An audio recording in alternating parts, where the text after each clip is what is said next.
કરો ભાઈ શાક માર્કેટના પ્રમુખ છે એવા સમરજલાલ ચુડાસમાનો સન્માન સમારોહ. તેમને ગાયકવાડ સ્પર્ધામાં સરકારી ઇનામ મેળવ્યું છે.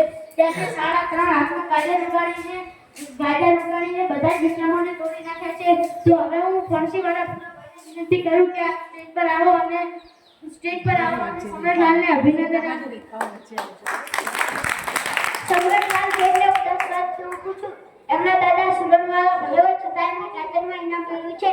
હજી તો એમની ઉંમર 60 વર્ષની છે, છતાંય સરકારી ઇનામ મેળવી લાવ્યા છે. મારી તો ભગવાનને પ્રાર્થના છે કે હવે બોલાવાની હરીફાઈમાં ઇનામ મેળવી લાવે. ભગવાન એમના 100 વર્ષ પૂરા કરે એવી પ્રાર્થના છે. હું લસણવાળા નાલુભાઈને વિનંતી કરું કે આપ સ્ટેજ પર આવો અને સમરજલાલને અભિનંદન આપો. આયો કે સમરજલાલ અમારી જાણ માર્કેટની શોભા છે. શાક ચાલીસ અને સુગંધીદાર બનાવો તો કદાચ ચાલે જ નહીં. એમ શાક માર્કેટને સુવાસિત કરવામાં જે સમરજલાલનો ફાળો છે. હું ભગવાનને પ્રાર્થના કરું છું કે તેમની શ્વાસ લસણની જેમ ચારે પર ફેલાઈ જાય.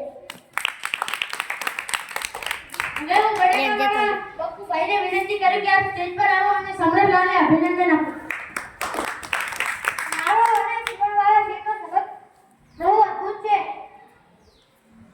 તે સુગણવાળાને બટાકાવાળો અમે બંને ભરાઈ શેરનો સ્વભાવ મને તો બટાકા જેવો લાગ્યો. કાલ કદે નાનાથી માંડીને મોટા લેગડીવાળા સાથે, પોલીસ જમાદારથી માંડીને ગોતર સાથે અને ભગાથી માંડીને પટ્ટાવાળા સાથે તે તરફનું થઈ જાય છે. તે સુગણવાળા શેર પણ બટાકાની માફક મારતા હોય છે. બીજું મારે કહેવાનું કે જે બટાકો સૌને માનીતું છે, પુરુષોને તો બટાકા ભાવે જ, મહિલાઓને તો ભાવે જ, અને છોકરાઓ તો બટાકાનો સ્વાદ હસે માણે. એ જ રીતે સુગણવાળા શેર પણ બધે બટાકા માનીતા જ છે.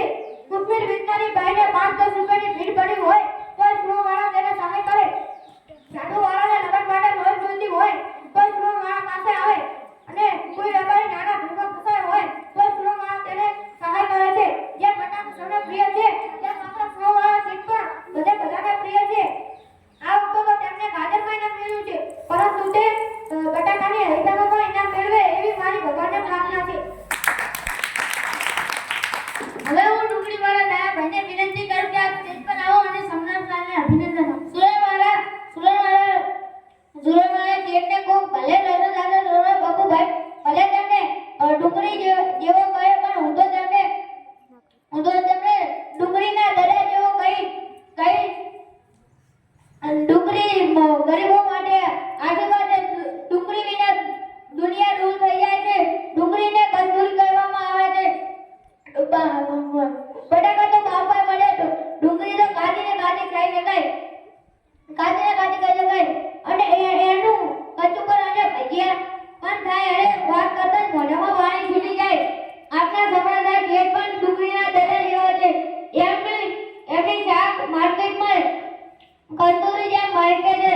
ડુંગળી જેમ ગરીબોમાં ઘરે જાય છે, એમ શેઠિયાના ઘર પર જાય છે. તેમ આપણે સમરજલાલ શેઠ ગરીબોની ઝૂંપડીમાં પણ જાય છે, ડુંગળીમાં અને મિલ માલિકોના બંગલે પણ જાય છે. એમને કશી વાતનો અભિમાન હોતો નથી. એમને સમરજલાલ શેઠ ઉપાયમાં આવે તેવા પરોપકારી છે.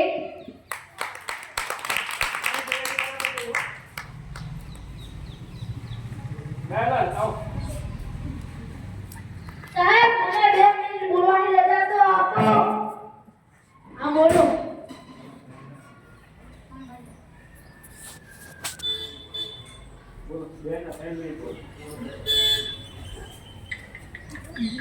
બધા વેજીટેબલ ભાઈઓ શેરથી સમરજલાલથી વેજીટેબલના વેપારી છે, પણ હું તો નોન વેજીટેબલ છું. કારણ શાકભાજી વેચતો નથી. હું આલુ મરચાં અને કોથમીર વેચવાનો ધંધો કરું છું. બીજા વેજીટેબલ ભાઈઓ શેર સમરજલાલને ભલે બટાકા ડુંગળી સાથે સરખાવે, પણ હું તો કહું છું ડુંગળી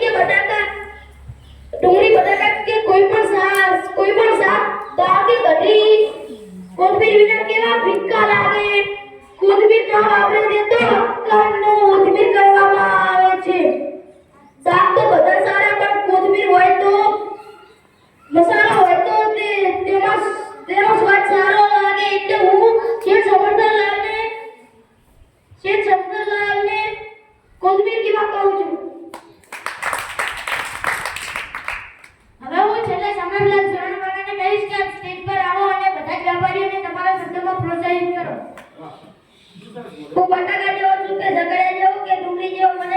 એવું કઈ ખબર નથી અમારા ઘરમાં બધા મને માતા જેવો કહે છે હું છૂટો સાડો સકરિયાનો વેપાર છું મારા કાકા સુવર્ણ રાતા હું પોતે સકરિયા વાળો છું મારા જમાઈ જમણુક વાળા છે અમારા સારા સકરિયા વાળા છે અમારા આખા કુટુંબને તમે વેજીટેબલ ફેમિલી કહી શકો છો આપણે બધા શાકના વેપારીઓ છીએ ભેગા મળીને પંચકુટિયા શાક જેવા સ્વાદિષ્ટ છીએ મેં ગાજરનો એના વિરુદ્ધ કોઈ નવાઈ કરી નથી મારે હવે